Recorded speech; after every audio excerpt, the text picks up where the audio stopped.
Hey, good evening, everybody. I really appreciate you joining. The team, I think, has a really great presentation for you tonight, and I'm really excited for it. I got a preview of it. A couple of us got a preview of it at the curriculum committee last week, and it's just really, it's excellent. I want to take the chairman's prerogative for a second, since it's been a while since we've been together. First, I hope you and your families are safe and healthy. Talk about a crazy last couple months since the last time we've been together. So hope everybody's doing well. And then secondly, just want to acknowledge that the Board of Ed is not blind to what's going on out there, right, with COVID and the economic impacts it's having across the town and the state and the country. Some have asked kind of, shouldn't we be delaying or even really why we're meeting tonight? And just want to just refresh why we're here, really, quite frankly. We are in the middle of doing a long range plan here. And tonight's goal is to hopefully wrap up or at least certainly hear the reaction from the task force to better position the Board of Ed to vote on hopefully a recommendation next week. Now, the importance of that is, right, that then allows us to enter the next phase of this conversation, which is working with the Board of Finance on financing, the timing, and all the next wonderful discussions we have to have entering that phase. So just really want to acknowledge what's going on out there, but delaying doesn't address the needs of the town. Delaying doesn't solve our demographic issues. So again, I think it's critically important that this task force and the Board of Education completes its job, right? We got a charge from the Board of Finance, and we're really close to wrapping it up from our end. So again, just want to acknowledge that. And just say just remind everybody it's critically important we do move forward on our work. And with that, just again, thanks for everybody for coming and making time available for us. And I think now, Matt, am I kicking it to you or Neil, or where am I going with it? I think Neil's going to take it and you show the presentation. Great. Yep. Thanks, Jeff. Thank you. Jeff, before we do the presentation, I need to remind you that we should accept the minutes from the last meeting that were emailed out to the task force. Sure. Sorry, I had to get myself off mute. So procedurally, do we need a motion to accept them, or? Yeah, motion to accept the minutes. We get a motion to accept the minutes that were circulated. Motion. I'll second. Great. Thank you. All those in favor? Aye. Great. Any opposed? Aye. Perfect. Thanks. Great. So we're Cindy's going to call up the presentation here for us in a second, but I wanted to just start by talking about where we've been since it's hard to believe that on our public forum on March 4th, where we had so much momentum with this project, we had come off of all of the neighborhood meetings. The task force had met in the last days of February, and then we had a great public forum in March. To not be able to pick up this work again for a little while was a little disheartening. But behind the scenes, we did decide to pick it up. And in addition to involving our administrative council, we did something really important that we want to talk about. We had a chance to meet with the 6th grade teams at all 5 schools. And we want to be able to share that with you tonight. I mean, that's a part of our presentation. And then Aaron and Scott leading through some of the other conversations that we've started about 6th grade. We've gotten ourselves to a point, as this committee, this task force knows very well, that essentially the one question that remains for us to be able to decide what the best first step is what is the proper or the best placement of sixth grade. It's really come down to, after all of our discussions, models, surveys, it's really down to that basic question. Therefore, what we spent time since March doing is drilling down on that question. So, so Cindy, if we can call up the presentation for folks.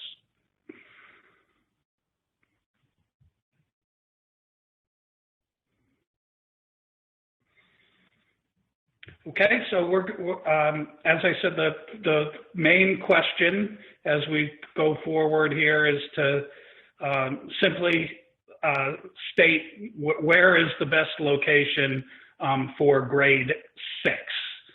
We can pretty quickly review the survey data that we had gone over at our last meeting.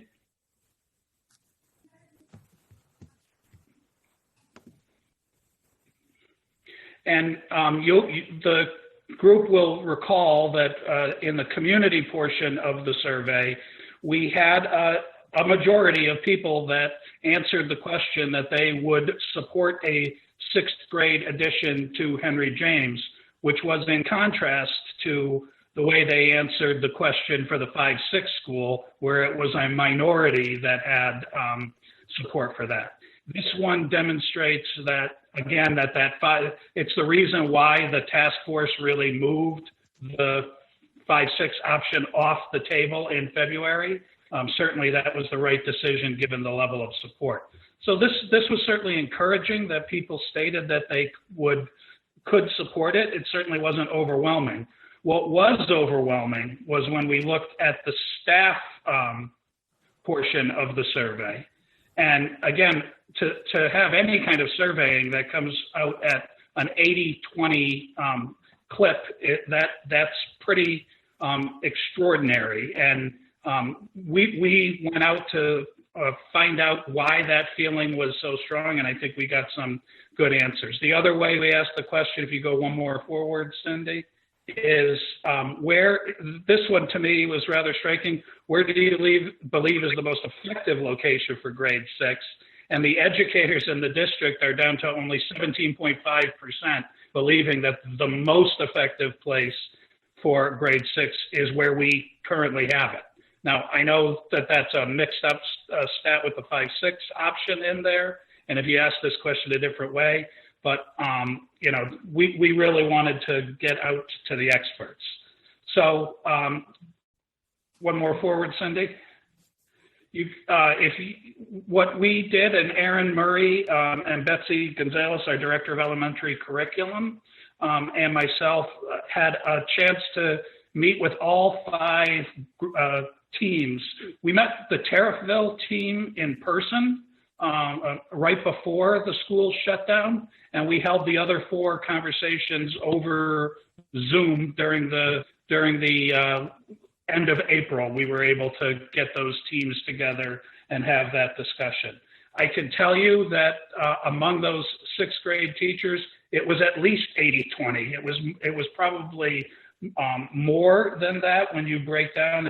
All told, it's about 15 teachers across the 5 schools. 3 of the teams were unanimously supportive of 6th grade belonging in the middle school. And I would characterize the other 2 as certainly supportive of it, understanding the wisdom of 6th grade going with the middle school, and a little bit more personal angst about whether if we had that move down the road when years from now, whether they would be seeing themselves as middle school teachers or that they had gotten into the profession as elementary teachers. And so it was a little bit of a personal reflection when we asked the question, but certainly they understood that in terms of the students, the advantages. I'll summarize it this way, but we're going to get into more of this as I turn the presentation over to Erin and Scott. But essentially, the 6th grade teachers themselves kind of comment the opposite of some of our parents that we've heard at the public forums of the idea that keeping them at the elementary school, they're not ready to move on. There's sort of an opposite feeling among the educators that they're so ready to move on that that they're ready to move on when they get to sixth grade. They've been in the same school a long time. And every team at one point in the conversation said, but I can tell you by after Christmas time, they're 100% ready to move on. They are middle schoolers at that point. And, they really have grown out of the elementary school.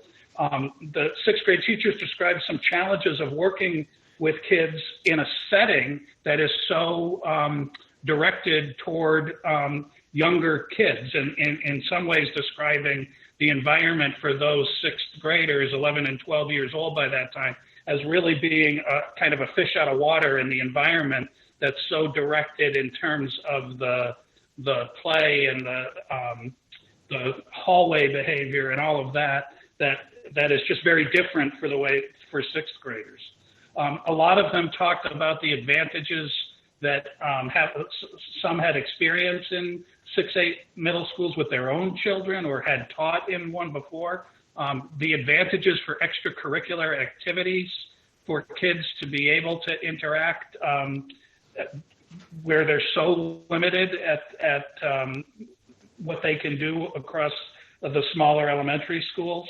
I know we had a lot of conversation about the way Simsbury has really made leadership opportunities for the sixth grade, and some people kind of bemoaned that as being something that would be lost if a sixth grader moved to the middle school. Our teachers said, really, we've created those opportunities out of necessity. There's not one of those things that couldn't translate pretty easily to fifth grade. So while I know that concern has been out there, I wanted to talk about how the sixth grade teachers feel about that. And then lastly, I think Aaron will talk more about it in terms of the educational standards with Common Core. We've talked about this before. They're all they're written for K-5, 6-8, and 9-12. And so the sixth grade teachers themselves, in terms of the academics, feel that their limited ability to interact with 7th and 8th grade teachers makes no sense with the way the standards are aligned. So they're kind of neither here nor there with the K-5 standards, and the communication with 7-8 is very difficult. And every single school-based team talked about that at some point. So certainly rich conversations. People were highly engaged in the conversation, and there are those who are very anxious to see it break in this direction. We've got more to share through Aaron Murray and Scott Baker, and I'm going to turn it over to Aaron at this point. Let me say one more thing. I forgot to say, as Cindy sent the email earlier today, we are using the chat feature. If you do want to put up a question or comment, we're hoping to be able to review that when the presentation's over. All right, good evening. And just want to echo some of Jeff's comments, wishing everyone good health and stay safe. But good to be back in this conversation. So Cindy, we can move forward. I'm going to talk about the educational needs. And certainly when you sit in front of educators, what you want to do is hit on, what are your educational academic thoughts regarding the sixth graders? And many of these teachers have been teaching sixth grade for quite some time. As Neil said, the standards as they have been written over the last dozen years, as we look at English, language arts, mathematics, science, social studies, those are standards that are clumped in that 6-8 model. And given that, they really do feel that there's great potential for more specialization in those subject areas and collaboration with 7-8 teachers. Seeing that also having the 3-year period of time in a middle level would allow them opportunities to really integrate the content area and work collectively to get kids to master each grade level standard in those particular grade levels. They also talked highly of the team approach, and Scott will certainly talk more about that. But knowing that there is that opportunity to have team structures and opportunities where you're working with 100 students or in a team and providing opportunities in that model, that was a highlight also that the sixth grade teachers brought forward. Another important area that they felt, and Neil certainly touched upon it, having been in an elementary school up through fifth grade and into sixth grade, is there aren't those kinds of choices that they potentially could have at the middle school, like world language every day. And the choices of world language potentially could include not only Spanish, but French, Chinese, and Latin in a middle school. The opportunities to be engaged in learning experiences in technology, education, family consumer science, and probably one of the most important areas that they talked about was that access to health and wellness courses in the middle level.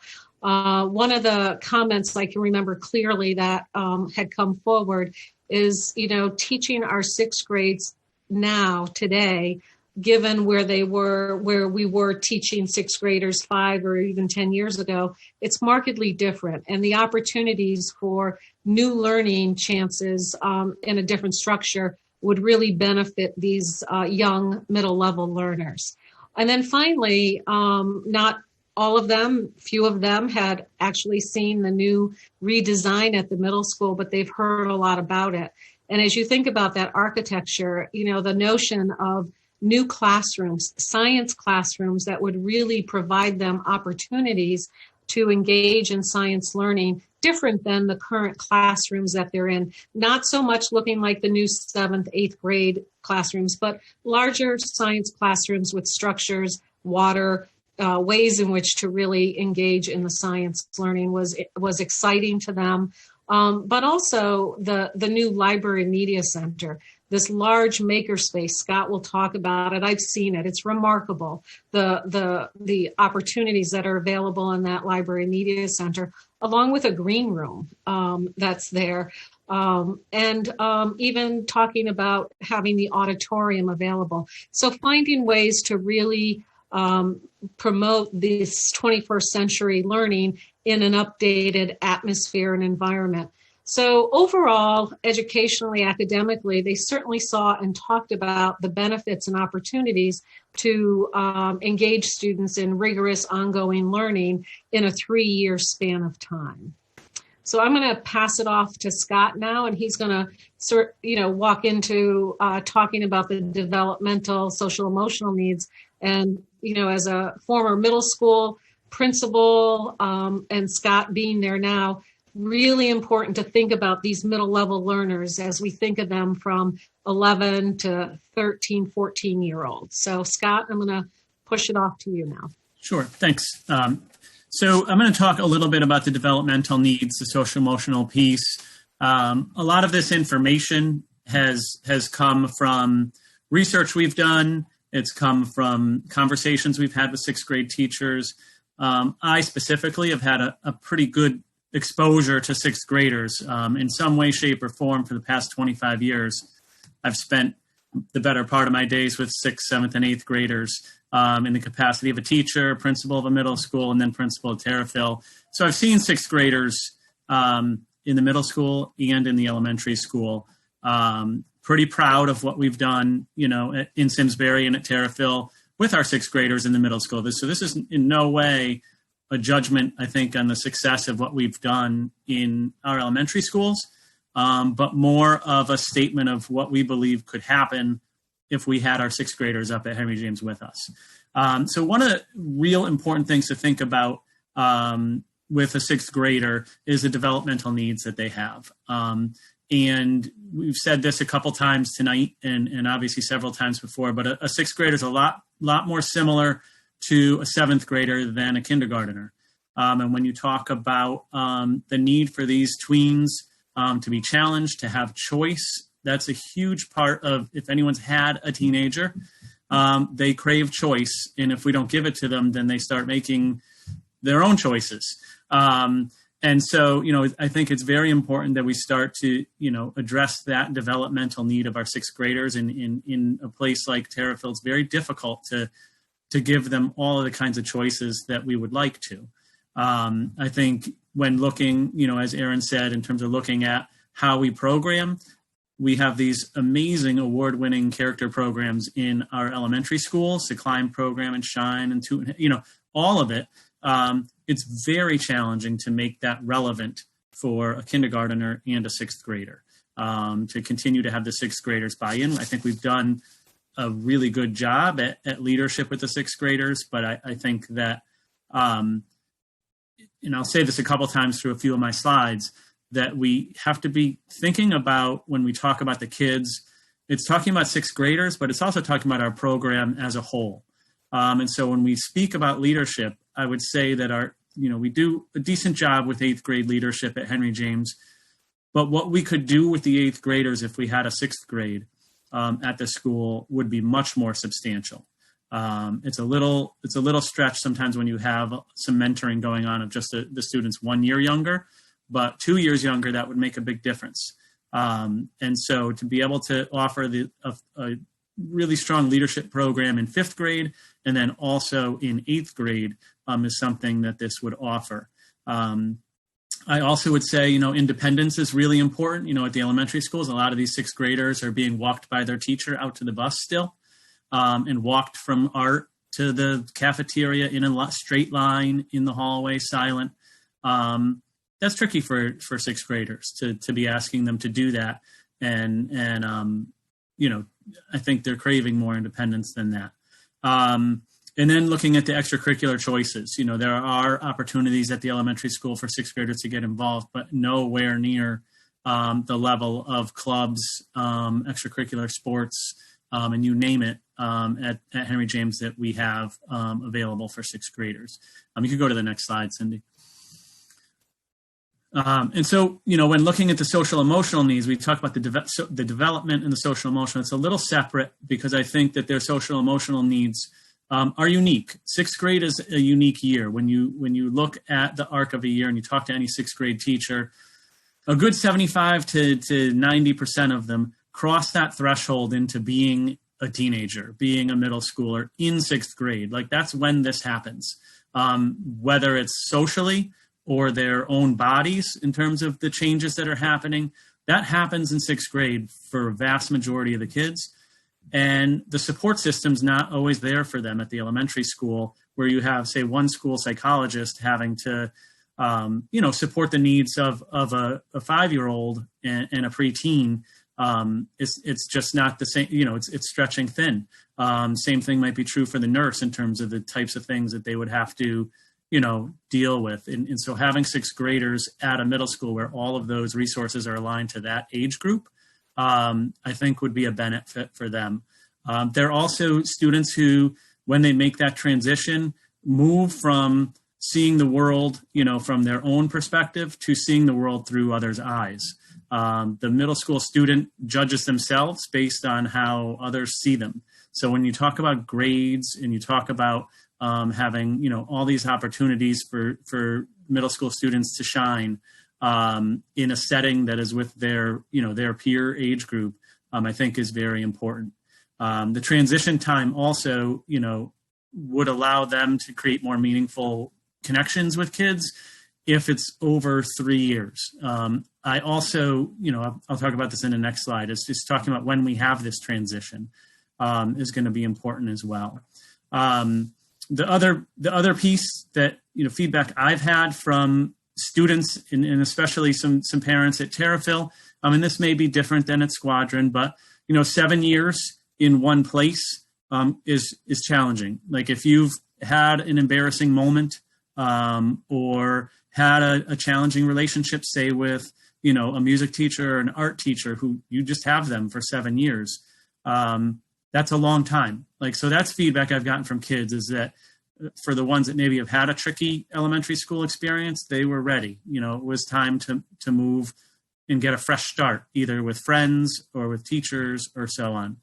And then during this challenging time, the middle school has some more resources for our students who struggle moving into teenhood with the school counseling structure. Somebody outside of the teacher, outside of someone who's judging them on their academic performance, is able to support them. And that's a good reason why we have school counseling starting in the middle school. Again, is to get back to, middle school students are very conscious of who's judging them and whatever, and they might start to be less and less likely to go to their classroom teacher for emotional support as they get older. And then at the middle school, they have someone outside of that structure in the school counselors. You could go to the next slide. And then just thinking about transition.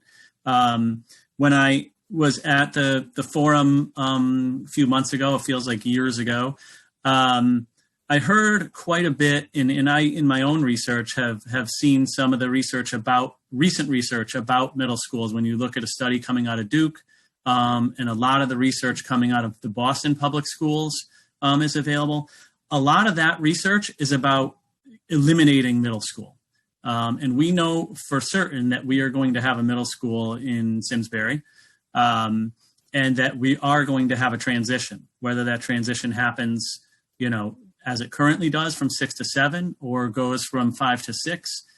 This is not based on research, but in my estimation, 5 to 6 is a safer time to transition than 6 to 7, based on where students are social emotionally, and where they are with the friends, and how intense friendship and all of that is when you get to your 7th grade. If that transition happens before that level of intensity, we can focus on the transition, and then we can focus on this highly intense time with the peers in 7th and 8th grade, rather than doing it all at once like we do right now. So we're going to have a transition. So I think, in my professional judgment, a 5th to 6th is a better time to make that. I also think that if we bring the 6th grade up, that is the time to talk about middle school conferences and being able to bring parents in more, to be more invested in the school. I hear in the community over and over again, you're in and you're out at Henry James, and it's so quick. And, unfortunately, it's been lightning quick for this year's 8th graders. I feel terribly. They've been at Henry James for about a year and 6 months. And so, I think to have a longer time period for a school to be able to work with students and families and really invest in them would be great. And then Aaron had talked about the Library Media Center. Like, the facilities are just unbelievable. If you haven't subscribed to our Twitter account, it's Instagram account, it's at HGMS Lions. And I've got all kinds of pictures up there about the construction in progress and some of the completed areas. I'll post some more stuff. I just went into school this week to show the kids some more progress and what's going on there. But I have tons of pictures up there about what's going on, and it's going to be remarkable. And so again, I think we need to also not just focus our conversation on those 6th graders that we have, but the entire experience of a student in Simsbury Public Schools. And I would love to give our students 3 years of this amazing facility rather than 2 years of this amazing facility. I think that's another thing that is important to recognize, that they would, all students would be able to go through and have 3 years at this middle school, which is going to be remarkable once we finally can get in there. All right, you can go to the next slide. So Neil and I are going to kind of take this slide together, but a lot of the questions that come up, and I addressed a few of them in terms of transition, in terms of what will we do for transition. And I think we would understand that not that we don't have a really strong transition program from 6 to 7 now. We're doing a lot of video making right now and thinking about how we can support our current 6th graders coming up to 7th grade. But thinking about the structures and how we would have to change our transition program if we're bringing 5th graders up. Again, I foresee really leaning into our 8th graders to create some pretty special transition programs for this. Recess comes up a lot when we talk about, what's going to happen with recess with 6th graders. And I would say we currently we don't call it recess. We have something called Connections for our 7th and 8th graders. And when the weather's like like it is today, all our connections classes would have been outside. Today, there are places built in the schedule for students to get outside and to enjoy the weather and take a break during the busy, schedule. It's a midday break where we have teachers who have connections classes of anywhere between 12 and 14 students. And they do all kinds of team building activities and community service activities and that sort of thing. So we would look to bring that to sixth grade and probably look to increase the amount of time we would give them to go outside in their schedule. Leadership opportunities, like what would happen to the sixth grade, I've kind of addressed that in that I really think it's a net gain because we would be able to expect more from our eighth graders. The behavioral issues, I mean, there's always a story about when we went to middle school or how like the eighth graders were tough on us and I was in a 5-8 school. And that's something where our HJWA program and the character programs of the elementary schools would be important to reinforce this. And I think that the real power in this is again to lean on our eighth graders as examples and models. It's worked well so far, and I don't see why it wouldn't work well in the future with sixth graders. I mean, I think it could enhance the relationships rather than be something that's difficult. But when we're in schools, we're always going to have behavior issues. And one of my things is having the behavior issues that I worked on at Terrafil with sixth graders. It would be nice to have an administrator or a counseling program that's really well versed in middle schoolers when they're making a choice that feels so out of place in an elementary school, but may not be that out of place in a middle school and have ways in which to support the child and deal with it. So, I think there's pluses and minuses on that one. I think it's important to be honest about that. And then Neil is going to share with us some of those operational concerns that have come up or questions that people have. So I'll turn it back to Neil. Thank you, Scott. Certainly some of these have come out of the public forum, but a lot of these concerns were also at our neighborhood meetings that we held in February. There's always concern about staffing. Do you just take all the sixth grade teachers and move them? And certainly some of our sixth grade teachers had that concern. And I don't think it's that straightforward, although clearly from our conversations, there were about 8 or 9 of those sixth grade teachers who said, I will go tomorrow. If you build a sixth grade wing, I can't wait. But we would certainly have to work on that as in human resources to talk about who would transfer. There are some issues with certification because most people tend to have certifications that are either K-6 or then departmental certifications, subject area certifications are 712. So there are some challenges with that, but there are challenges that other districts that have 6-8 structures have been able to work through. There's been a lot of talk about the schedule and that are these kids ready to just jump into a more secondary schedule where you have 8 periods in the day or you have blocks in the day. And it's quite possible that the sixth grade could run on its own schedule. It doesn't need to run on the 7th and 8th grade schedule. And Erin in particular talked about a schedule when she was a principal in Farmington that the sixth graders ran through sort of literacy blocks and STEM blocks, and teachers were assigned to certain roles, and kids got to the specialists of more teachers without yet being into a very secondary model where they're changing teachers 6 or 7 or 8 times a day. So there's lots of possibilities out there. We would have to talk about what's best for Simsbury. There was certainly concern at a lot of the neighborhood meetings about bus routes. I would look at it 2 ways. There are basically 2 structures you could look at. You could say we're going to do a three wave bus route like we do now, which would look like a high school route, followed by a middle school route, followed by all 5 elementaries going at the same time. And that would certainly be a workable system.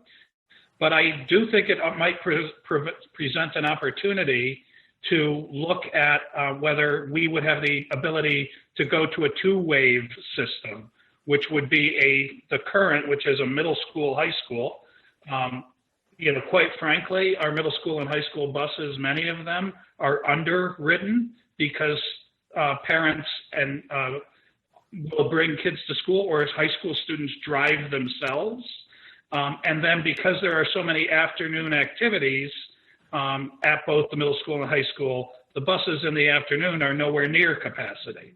So if you looked at a 6th through 12th grade bus structure, you can still, in a K-5 model, run more than likely, I've done the math, run all the 5 elementary schools. And that could really completely be a game changer if we wanted to revisit the school start time possibility, because you can do a lot of different things in a 2-wave system instead of a 3-wave system. So quite frankly, I think we could look at the bus routes either way, and we would have plenty of time to figure that out if we made this choice. And then lastly, budget. Certainly I think there are things that allow you, by bringing all the 6th graders to one place, to create some efficiencies, and then yet there would also be offsetting things, because there's no doubt you would need more administrative support in a school that now was over 1,000 students. So before we turn it over to hear your comments, I recognize that we've changed this. Normally this team meets about architecture and demographics, and this has been a different presentation in terms of a more philosophical, but I did want to show one demographic chart to you. If we did look at the last thing, Cindy, if you take what I've done here, pretty simple chart, you can see where current enrollment, that was our October 1st enrollment of 2019, and I decided to take the Malone and McBroom projections from 5 years out. And you can see in the middle column what K6 would look like. And if you removed 6th grade 5 years from now, what the numbers look like K5. You'll note that many of the K5 projections 5 years from now are remarkably close to what the current enrollment is in column 1. There's some that are just extraordinarily close. And what if you subtract 6th grade out in that year, how many classrooms do you empty that you might need because the enrollment has gone up? So it would be a careful balance, but those classrooms, that's the number of classrooms that would empty, which either you need because enrollment has grown, or it would give you the opportunity perhaps to add preschool to more of the schools. So I know this type of thing has been more the wheelhouse of the Facilities and Enrollment Task Force. And I know, as Jeff Wazinski talked about a number of our proposals when we were at the configurations and the different models, it's important to still remember that part of a 6th grade move to Henry James, I use this slide to say it's an argument that it helps all the schools, because it doesn't just benefit 6th grade, it benefits Henry James, and it benefits all 5 of these elementary schools in terms of the population problem.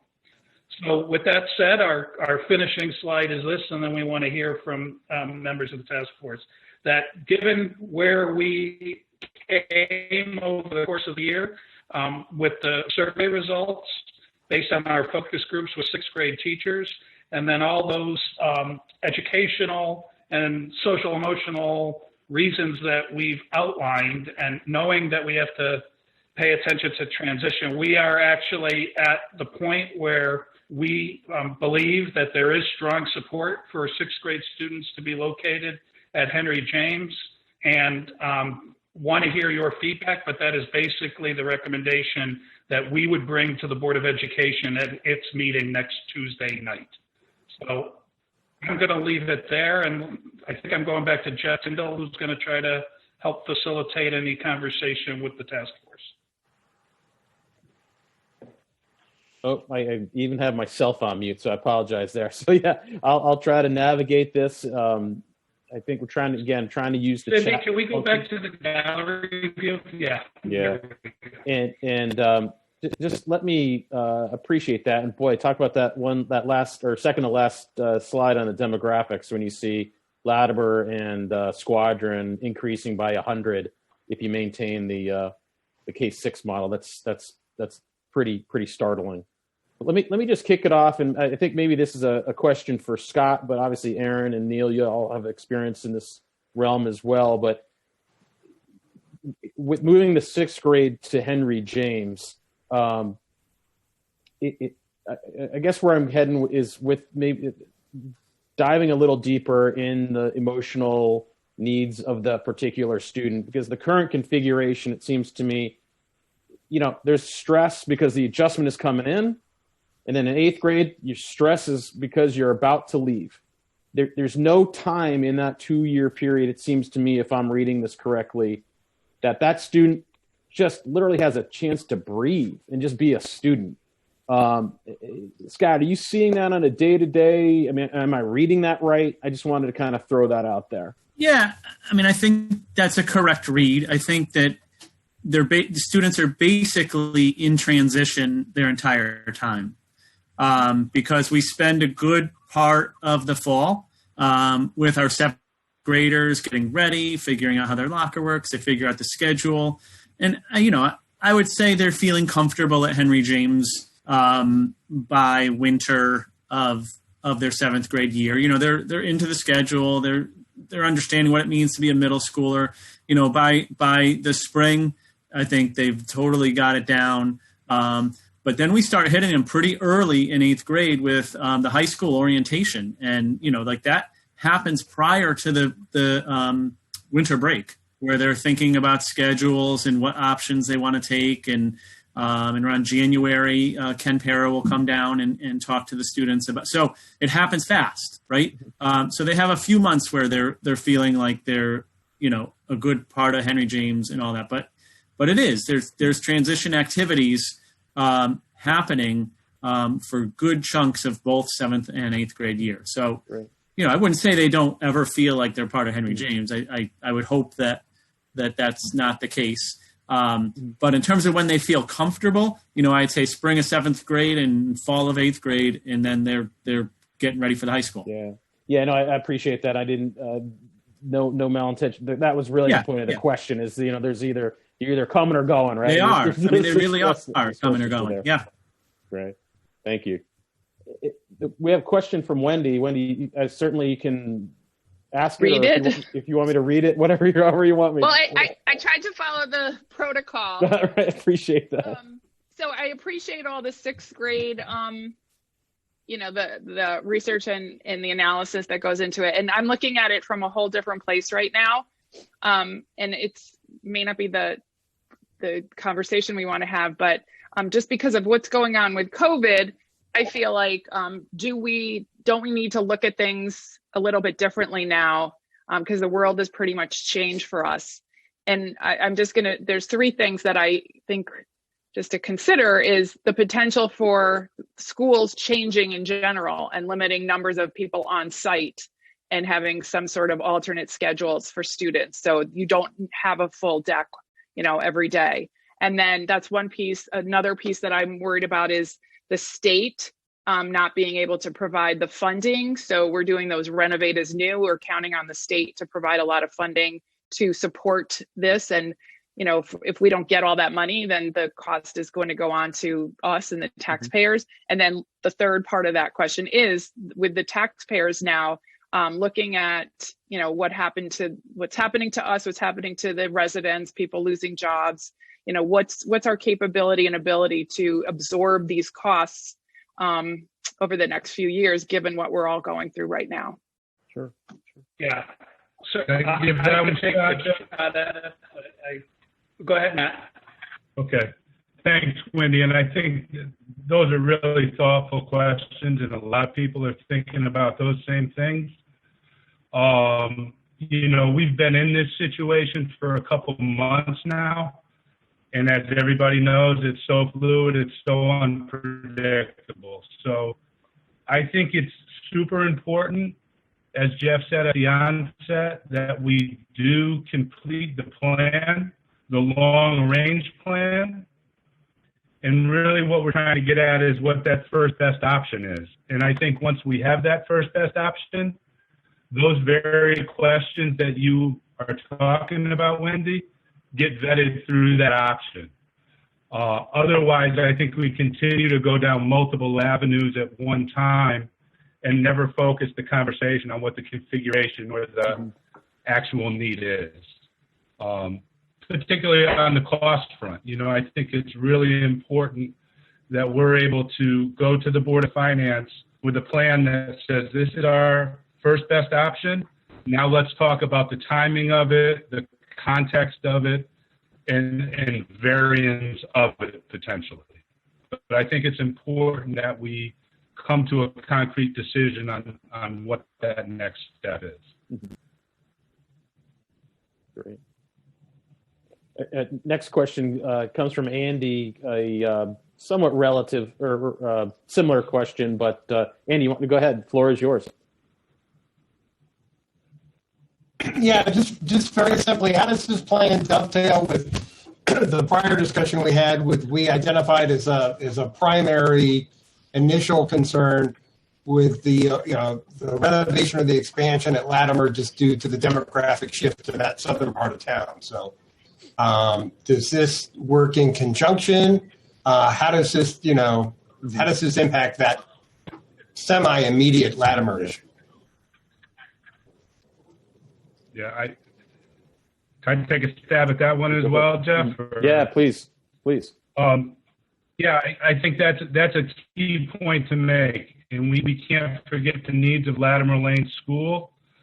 So I think when we define this option, Andy, we're saying that it's together and that option one, along with Latimer, it was packaged together. And I think then it's the conversation from there of, is there a priority between the two? Do you need to address the southern end of town prior to doing the sixth grade? But absolutely, I think, I don't want to speak for all my board members, they can chime in. That ability to address Latimer in terms of both condition and capacity is at the forefront of this first phase still.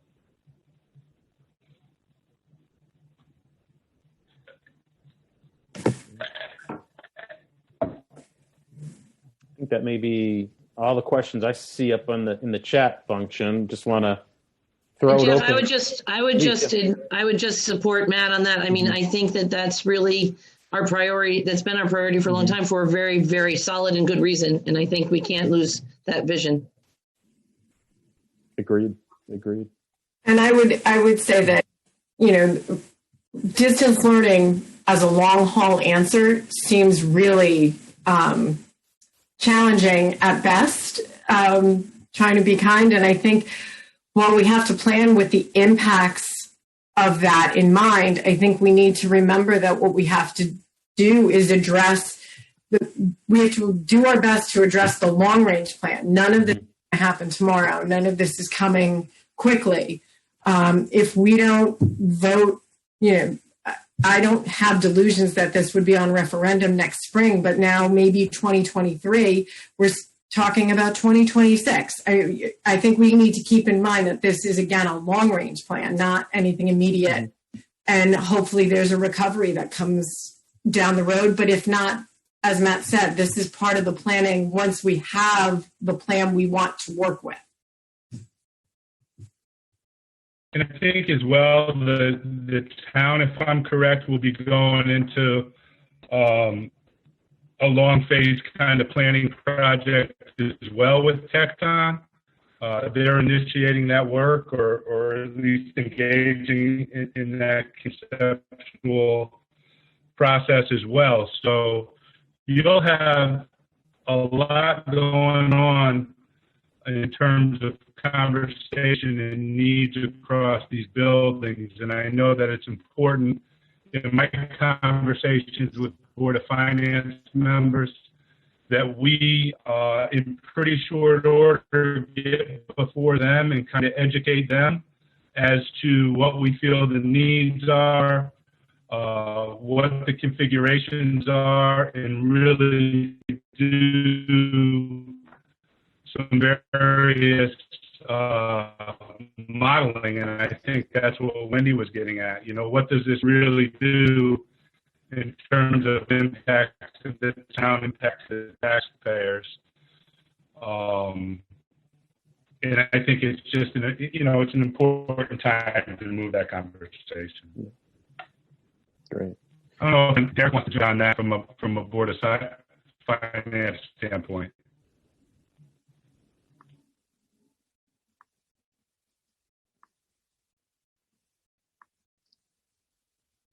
Sorry, Matt, I don't know if you were asking me a question. Your audio is coming across a little slow. I didn't hear the question. Sorry about that, Derek.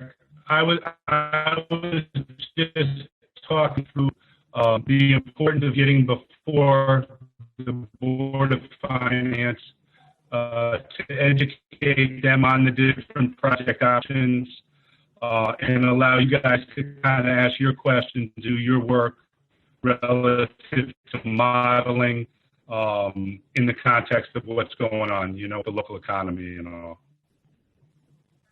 Yeah, I agree with that. I guess what I would just, the only thing that I would caution is, the broader board, I think, would have a lot more questions regarding long-term changes in habits related to what everybody is feeling right now that unfortunately I don't think our group as a whole can answer. I agree wholeheartedly with Susan that this is a long-range plan.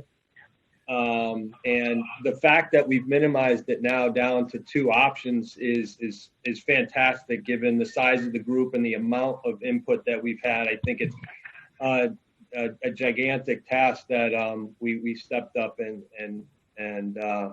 we're able to complete, which I think is great. But I wouldn't want to subject the efforts that were put into this to be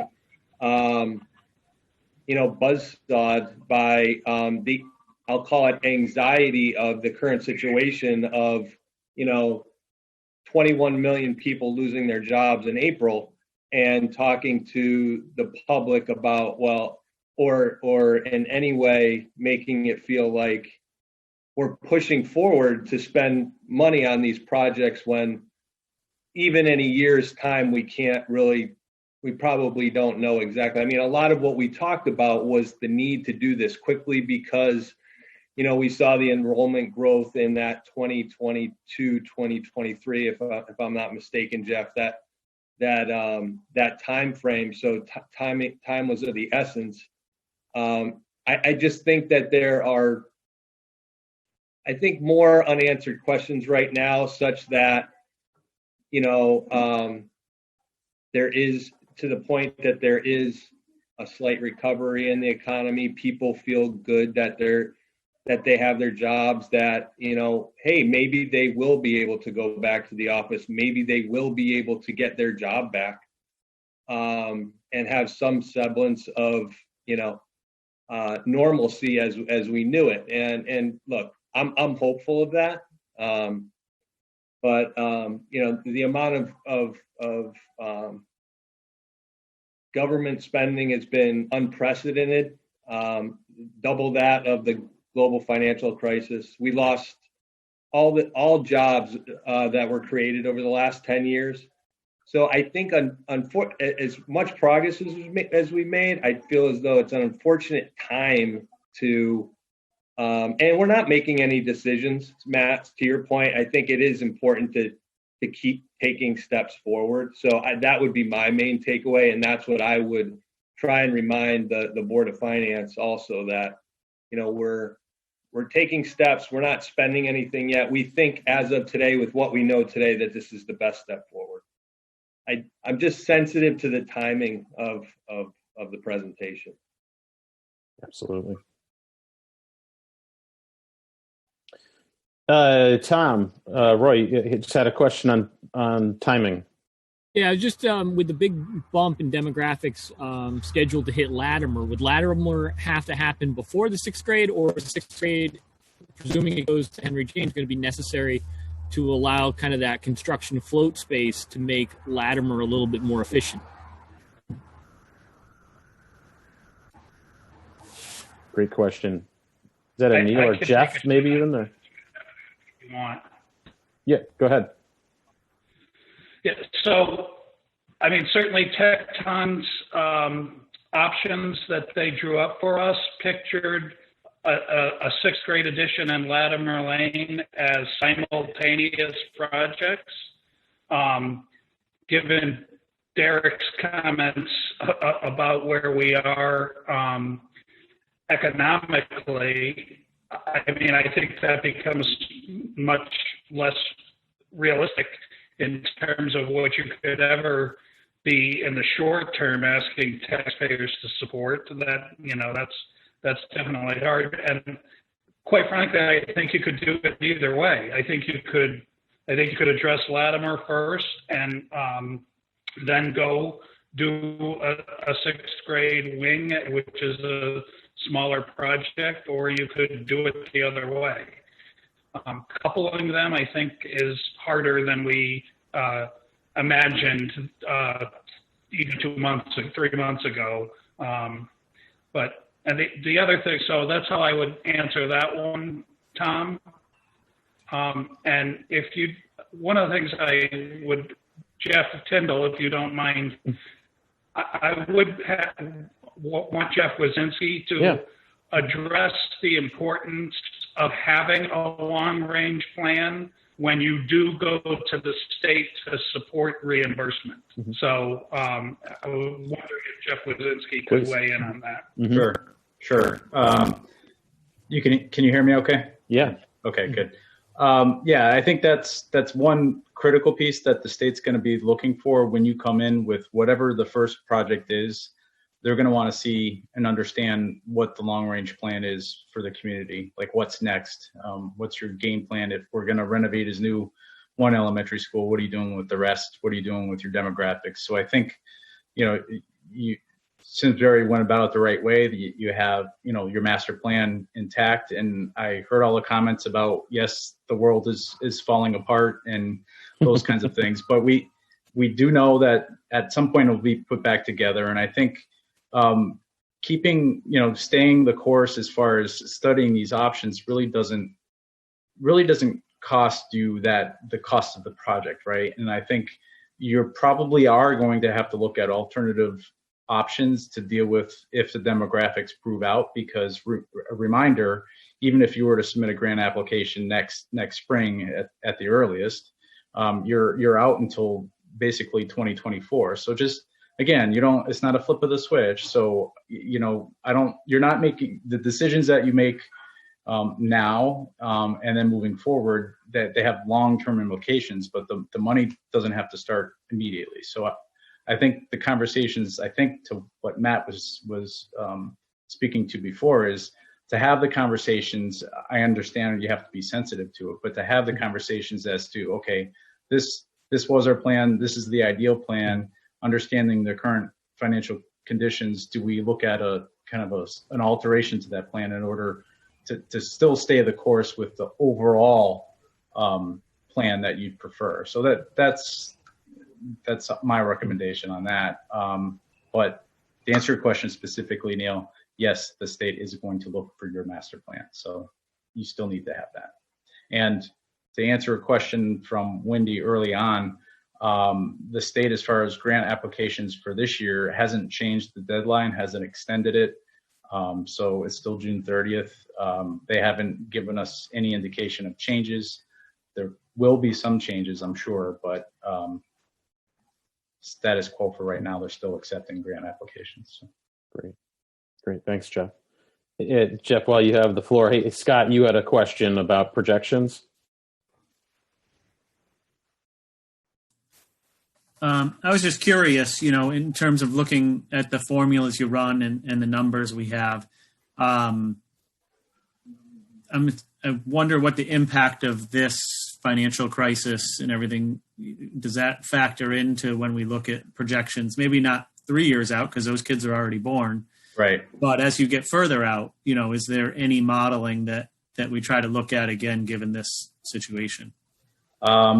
Right. It's a good question. It's something that we'll pose to Malone McBroom. Certainly during downturns, you do see a dip. It goes in cycles, just like anything as far as the enrollment. This is slightly different, I guess, because everybody's at home. So I'm not sure what kind of impact that's going to have. But you are right. If there's an economic downturn, you do see a slight dip in the projections. Of course, the projections and the impact that you'll see if they prove out, those kids are already born, so they're on their way to school. Great, thank you. Anybody else have any questions? Well, great. We greatly appreciate your time and your input. I can't stress how incredibly valuable it is to us. Formulating the plan and as board members. So thank you very much. Neil, any last parting words? I think we may have lost Matt due to technical issues, but I'm back. Oh, hey, all right. I hooked up a real computer now. I didn't realize I had my Chromebook going. There you go. So just that to reiterate to the task force that narrowing the options and getting to where we are was super important work. And, we met a lot over the course of this year.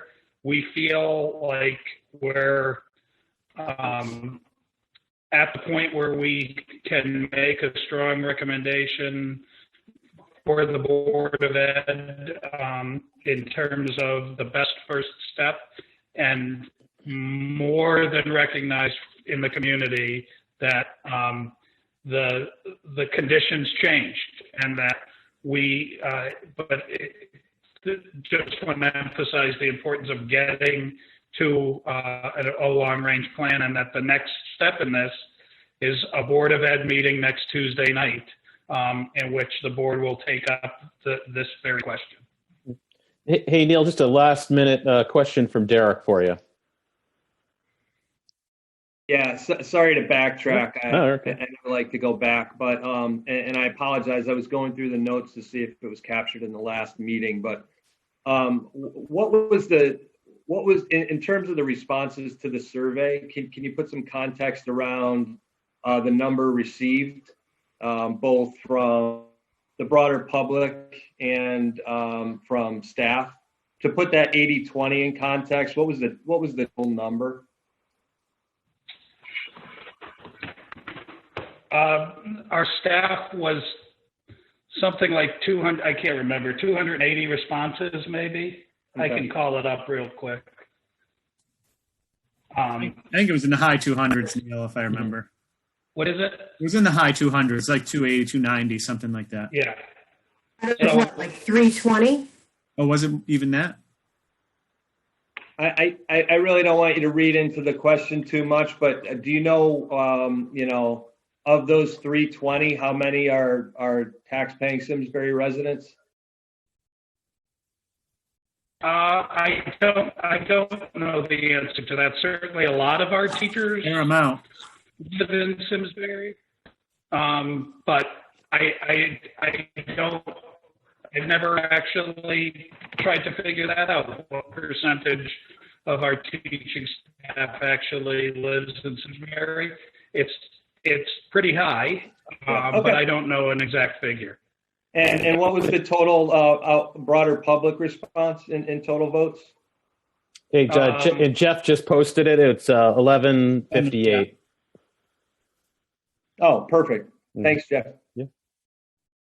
That's all I had. Thanks, everyone. Absolutely. Thank you. Yeah. That was from the last public forum, the numbers on your slides. Thank you, Great. Jeff. Great. Well, once again, we greatly appreciate your time and your commitment to pushing this project forward. Greatly appreciate it. And just have a great rest of the night. Thank you, Thank guys. you. Take care. Appreciate it, everybody.